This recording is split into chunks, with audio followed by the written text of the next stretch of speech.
Hello നമസ്കാരം 2022 Valentine's day സീരീസിലെ first video ആണിത്. വാലന്റൈൻസ് ഡേക്ക് ഗിഫ്റ്റ് കൊടുക്കാനായിട്ട് ആ ഗിഫ്റ്റിനുള്ള ബോക്സ് നമുക്ക് തന്നെ ഒന്ന് ഉണ്ടാക്കി നോക്കാം. അതിനായിട്ട് ഞാൻ ബ്ലാക്ക് കളറിലുള്ള ഒരു ചാർട്ട് പേപ്പറാണ് എടുത്തിട്ടുള്ളത്. ഇത് 10 രൂപയുടെ ചാർട്ടാണ്. 5 രൂപയുടെ ആയാലും മതി. അത് കുറച്ചുകൂടി തിന്നായിരിക്കും. അപ്പോൾ ഇതൊരു അത്യാവശ്യം കട്ടിയുണ്ട്. 20 സെൻറ്റിമീറ്ററിലുള്ള ഒരു സ്ക്വയർ പീസാണ് ഞാൻ കട്ട് ചെയ്തെടുത്തിട്ടുള്ളത്. ഇതിനാദ്യം തന്നെ ഒന്ന് ഹാഫാക്കി മടക്കി കൊടുക്കാം. ഇതിനെ വീണ്ടും ഒന്നുകൂടി പകുതിയാക്കി മടക്കുന്നുണ്ട്. ഇപ്പം നമ്മൾ 2 തവണയാണ് മടക്കിയിട്ടുള്ളത്. ഇനി ഇതൊന്ന് നിവർത്തി കൊടുക്കുന്നുണ്ട്. ഇപ്പം നമുക്കിവിടെ 4 ഈക്വൽ ആയിട്ടുള്ള സ്ക്വയേഴ്സ് കിട്ടിയിട്ടുണ്ട്. ഓരോ സ്ക്വയറിൻ്റെയും കോർണറിൽ നിന്ന് സെൻറ്ററിലേക്ക് ഇതേപോലെ ഒന്ന് മടക്കി കൊടുക്കാം, ഒരു ട്രയാങ്കിൾ ഷേപ്പിൽ.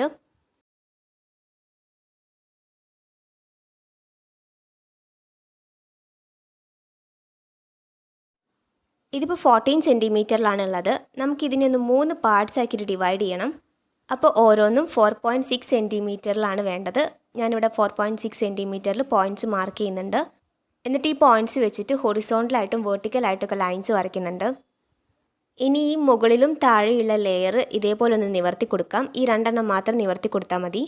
എന്നിട്ട് നമ്മൾ ലൈൻ വരച്ചതിൻ്റെ മുകളിലൂടെ ഇതേപോലെ ഒന്ന് മടക്കി കൊടുക്കാം. അങ്ങനെ എല്ലാ ലൈൻസിൻ്റെ മുകളിലൂടെയും മടക്കണം.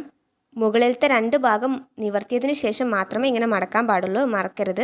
ഈ ഒരു പാർട്ടിനെ സെൻറ്റർ ആക്കി വെക്കുക. എന്നിട്ട് അതിൻ്റെ തൊട്ടടുത്തുള്ള സ്ക്വയർ അല്ല, അതിൻ്റെ മുകളിലത്തെ സ്ക്വയർ ചെറുതായിട്ടൊന്ന് അകത്തേക്ക് മടക്കി കൊടുക്കാം.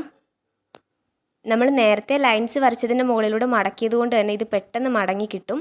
എന്നിട്ട് ആ മുകളിലുള്ള ഭാഗം ഒന്ന് ഫ്രണ്ടിലേക്ക് ആക്കുക. ഇതുപോലെ തന്നെ റൈറ്റ് സൈഡൊന്നും ചെയ്തു കൊടുക്കുക. ഈ പൊങ്ങി നിൽക്കുന്ന പേപ്പർ പീസ് അകത്തേക്കാക്കിയിട്ട് മടക്കി കൊടുക്കുന്നുണ്ട്.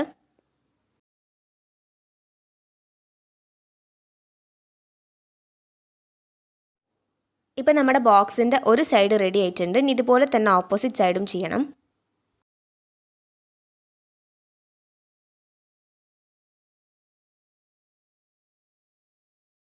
അപ്പം നമ്മുടെ ബോക്സിൻ്റെ പണി ഏകദേശം ഇവിടെ കംപ്ലീറ്റ് ആയിട്ടുണ്ട്. എല്ലാ സൈഡും ഒരുപോലെ തന്നെ ഉണ്ട്. നമുക്കൊരു പെർഫെക്റ്റ് ആയിട്ടുള്ളൊരു ബോക്സ് കിട്ടിയിട്ടുണ്ട്. ഇതിൻ്റെ അകത്ത് ഗിഫ്റ്റ് വെക്കുന്നതിന് മുമ്പ് കുറച്ച് ഡെക്കറേഷൻസ് ഒക്കെ ചെയ്യണം. അപ്പോൾ അതിനായിട്ട് ഞാനിവിടെ കുറച്ച് റെഡ് കളറിലുള്ള പേപ്പർ കട്ട് ചെയ്തെടുത്തിട്ടുണ്ട്, ചെറിയ പീസസ് ആക്കിയിട്ട്. എന്നിട്ട് ഒരു ടൂത്ത് പിക്ക് വെച്ചിട്ട് ഇതിന് ചെറുതായിട്ടൊന്ന് റോൾ ചെയ്ത് കൊടുക്കുകയാണ്. ഒരു ഡിസൈൻ കിട്ടാൻ വേണ്ടിയിട്ടാണ് ഇങ്ങനെ ചെയ്യുന്നത്. അപ്പോൾ നമുക്ക് ഇഷ്ടമുള്ള ഡിസൈൻസിലെടുക്കാം. ഞാൻ ഇത് വെച്ചിട്ട് ഇങ്ങനെ സ്പ്രിങ് പോലുള്ള ഡിസൈനാണ് ഉണ്ടാക്കിയിട്ടുള്ളത്. അപ്പോൾ ഇതുപോലെ കുറച്ചെണ്ണം ഉണ്ടാക്കിയെടുക്കുന്നുണ്ട്. റെഡ് കളറിൽ മാത്രമല്ല വൈറ്റ് കളറിലും ചെയ്തിട്ടുണ്ട്. ഇനി കുറച്ച് വൈറ്റ് പേപ്പേഴ്സ് ഇതേപോലെ എടുത്തിട്ട് ഒന്ന് ചുരുട്ടിയിട്ട് ഇതിൻ്റെ അകത്തായിട്ട് ഇട്ട് കൊടുക്കാം. ഒരു ബേസ് സെറ്റാൻ വേണ്ടിയിട്ടാണ് ഇങ്ങനെ ചെയ്യുന്നത്.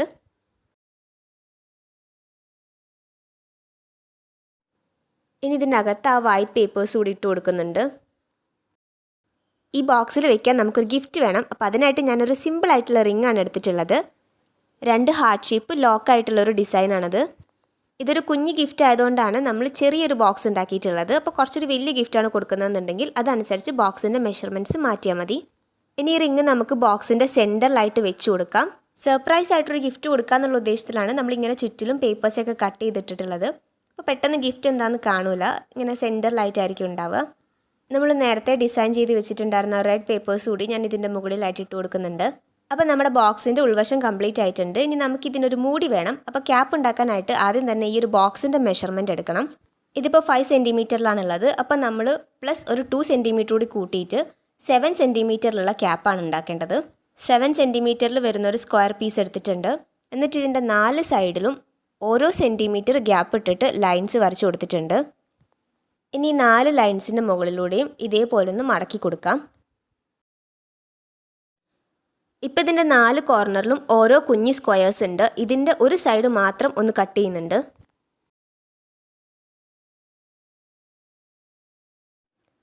ആ കട്ട് ചെയ്തിട്ടുള്ള ഭാഗം ഗമ്മ് തേച്ചിട്ട് നമുക്ക് സൈഡിലേക്കായിട്ട് ഒട്ടിച്ചു കൊടുക്കാം.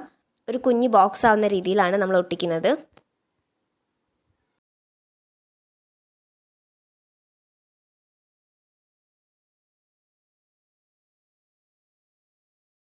ഒട്ടിച്ചു കൊടുത്തിട്ടുണ്ട്. എന്നിട്ട് ഇതിനൊന്ന് ഭംഗിയാക്കാനായിട്ട് ഞാൻ ഇതിൻ്റെ ചുറ്റിലും റെഡ് കളർ പേപ്പർ കൂടി വെച്ചിട്ട് ഒട്ടിച്ചു കൊടുത്തിട്ടുണ്ട്. ഇനി ഈ ക്യാപ്പ് വെച്ചിട്ട് നമുക്ക് ബോക്സ് മൂടി വയ്ക്കാം. നല്ല ടൈറ്റായിട്ട് തന്നെ ഇരിക്കുന്നുണ്ട്. ഇത് നമുക്ക് ഗിഫ്റ്റ് കൊടുക്കാനാണല്ലോ. അപ്പോൾ കുറച്ചുകൂടി ഒരു ഭംഗിക്കായിട്ട് ഞാനിവിടെ സാറ്റിൻ റിബൺ എടുക്കുന്നുണ്ട്. ഏത് സൈസിലുള്ള വേണമെങ്കിലും എടുക്കാം. ഞാൻ വലുത് വെച്ചിട്ട് ഒരു ബോ കെട്ടി കൊടുത്തിട്ടുണ്ട്. അപ്പോൾ ഇതാണ് നമ്മുടെ സിമ്പിളായിട്ടുള്ള ബോക്സ്. വേണമെങ്കിൽ ഇതിൽ കുറച്ചുകൂടി ഡെക്കറേഷൻസ് ഒക്കെ ചെയ്യാം, അല്ലെങ്കിൽ സിമ്പിളായിട്ട് ഇങ്ങനെ തന്നെ കൊടുത്താലും മതി. ഞാൻ ഗ്ലിറ്റർ ഫോം ഷീറ്റിൽ നിന്ന് ഹാർട്ട് ഷേപ്പ് കട്ട് ചെയ്തെടുത്തിട്ടുണ്ട്. എന്നിട്ട് അതുകൂടി ഇതിൻ്റെ മുകളിലായിട്ട് ഒട്ടിച്ചു കൊടുത്തിട്ടുണ്ട്. അപ്പോൾ വളരെ സിമ്പിളായിട്ട് തന്നെ വാലന്റൈൻസ് ഡേക്ക് നമ്മൾ ഗിഫ്റ്റ് ചെയ്യാൻ വേണ്ടിയിട്ട് ഒരു ബോക്സും റെഡിയാക്കിയിട്ടുണ്ട്. അതിലെങ്ങനെയാണ് ഗിഫ്റ്റ് സെറ്റ് ചെയ്യുക എന്നുള്ളത് കൂടി ഇതിൽ കാണിച്ചിട്ടുണ്ട്. ബ്ലാക്ക് കളറിലുള്ളൊരു ചാർട്ട് പേപ്പറും ചെറിയൊരു കഷ്ണം ബോയും പിന്നെ കുറച്ച് പശയും മാത്രമേ നമുക്കിതിന് ആവശ്യമായിട്ട് വന്നിട്ടുള്ളൂ. വളരെ ചിലവ് കുറഞ്ഞ രീതിയിൽ കുറഞ്ഞ സമയം കൊണ്ട് തന്നെ നമ്മളിതിപ്പോൾ ഉണ്ടാക്കിയെടുത്തിട്ടുണ്ട്. അപ്പോൾ അതുകൊണ്ട് തന്നെ എല്ലാവർക്കും ഇത് ട്രൈ ചെയ്ത് നോക്കാവുന്നതാണ്. വാലന്റൈൻസ് ഡേ സ്പെഷ്യൽ ആയിട്ടുള്ള മറ്റ് വീഡിയോസ് കാണാനായിട്ട് ഞാൻ ആ പ്ലേലിസ്റ്റിൻ്റെ ലിങ്ക് താഴെ കമൻറ്റ് ബോക്സിൽ കൊടുക്കാം. നമ്മൾ അതിൽ കുറച്ച് ബോട്ടിൽ ആർട്സ് ഒക്കെ ചെയ്തിട്ടുണ്ട്. അപ്പോൾ നിങ്ങൾക്ക് എന്തായാലും യൂസ്ഫുൾ ആവും. അതുകൂടി ഒന്ന് കണ്ടു നോക്കുക. ഈ വീഡിയോ ഇഷ്ടമായിട്ടുണ്ടെങ്കിൽ ലൈക്ക് ചെയ്യാൻ വേണ്ടി മറക്കരുത്. ആദ്യമായിട്ട് കാണുന്നവരുണ്ടെങ്കിൽ ചാനൽ സബ്സ്ക്രൈബ് ചെയ്യുക.